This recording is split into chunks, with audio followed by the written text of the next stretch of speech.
बाबूराव आज आपण एक नवीन खेळ खेळूया. माहितीये तुझा नवीन खेळ? खेळ जुनाच आहे.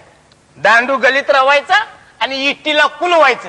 अरे असं इट्टीला कुलवून कुलवून माझा कुर्ला झालाय रे. अरे बापरे, हो तो नाही हो, आज एकदम नवीन खेळ. सांग सांग सांग. खालीवर खालीवर खालीवर खालीवर, तू आणि मी. हा नाही हो, अहो खालीवर खालीवर म्हणजे 10 रुपयाची नाणी तुझी, 10 रुपयाची नाणी माझी. हा अशी 20 रुपयाची नाणी ओंजळीत धरायची आणि वर उडवायची. खाली पडत्याल ती माझी, वर जात्याल ती तुझी. असं करूया का? कसं कसं? 10 रुपयाची नाणी तुझी हा आणि 10 रुपयाची नाणी तुझीच. चालतंय की. 10 रुपयाची नाणी तुझी आणि 10 रुपयाची नाणी तुझी. तू मला काय येडा समजतो काय रे? मग इथं मी काय चन्न फुटाने ऐकायला आलोय का?